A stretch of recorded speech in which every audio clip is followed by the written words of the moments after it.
Trending star Khesari Lal Yadav के fan हो जाएंगे तैयार। काहे कि भोजपुरी के ट्रेंडिंग स्टार खेसारी लाल यादव के कमर में दागी वाला जोड़ी फिर से आ रहल बा मचावे बवाल है ना। एक और ही न्यू ब्लास्ट मस्त खतरनाक महा खतरनाक गाना रिलीज के जा रहल बा। जौन गाना के टाइटल बा कमर तुरले पहले। अरे कमर तुरले पहले वाला गाना कब तक होता, कौन चैनल से होता, कौ तरीके गाना रिलीज करल जाता, गाना में काम के कइले बा, पूरा फुल जानकारी मिली तो लोग के ई बोला वीडियो में तो ले वाला वीडियो को शुरू से लेके लास्ट तक देख लेंगे। बाकी तक हमारे चैनल के सब्सक्राइब निकलने के लिए तभी सब्सक्राइब करके हमसे जुड़ चलेंगे। तो भाई लोग तो लोग सबसे पहले बता दी कि हाँ कमर तुरले पहले वाला गाना के लिखले के बता, गाना के लिखले बड़न कुंदन प्रीत। अरे गाना के लिखले बड़न कुंदन प्रीत। बाकी तो लोग वाला गाना में म्यूजिक सुने के मिली रोशन सिंह के। अरे उहे जोड़ी बा कमर में दागी जौन गाना में गाना लिखले रहलन और म्यूजिक डायरेक्टर वीडियो फॉर्मेट में तो लोग जे देखे के मिलल एहू गाना में वही भी उहे जोड़ी बा। बाकी गाना चेंज बा, गाना के टाइटल चेंज बा, बाकी जोड़ी उहे बा।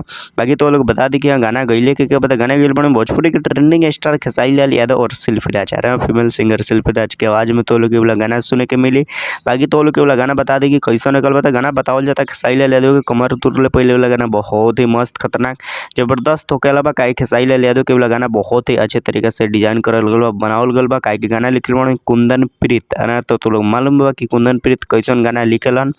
ज़्यादा करके कुंदन प्रीत गाना अच्छा लिखेलन, लेकिन मार्केट में कुछ गाना फ्लॉप हो जाला और कुछ गाना जबरदस्त तरीके से हिट हो जाला। जैसा अभी गाना चल रहा बा कमर में दागी बा जो राधा फिल्म्स के यूट्यूब चैनल से आयल बा। और भाई तो के वीडियो फॉर्मेट में देखे के मिले सोना दे। अरे सोना दे और खेसारी लाल यादव के साथ वीडियो शूट करल गल बा। बाकी तो लोग बता दी कि सोना दे न्यू एक्ट्रेस बाड़ी और इनकर फैन फॉलोइंग बहुत ही तगड़ा बा। अरे बहुत ही ज़्यादा बा। इंस्टाग्राम पे लगभग इनकर 10 मिलियन फॉलोअर्स बा। अरे 10 मिलियन फॉलोअर्स बा।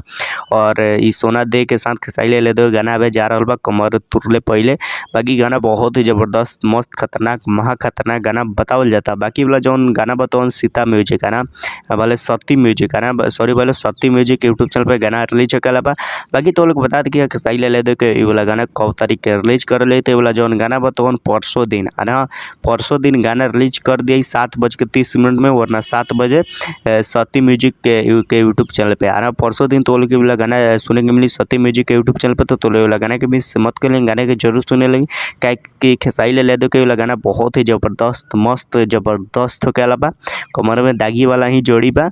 बाकी गाना चेंज बा और गाना बहुत ही जबरदस्त मस्त खतरनाक बा। बाकी तो के वाला वीडियो कैसा लगल, अच्छा लगल तो लाइक कर लें, चैनल के सब्सक्राइब कर लें, वीडियो के शेयर कर लें। बाकी तो भी खेसारी लाल यादव को फैन बढ़ लेंगे तो अच्छा से कमेंट जरूर करिए लेकिन। बाकी यहाँ तक वीडियो देखे खातिर बहुत बहुत धन्यवाद।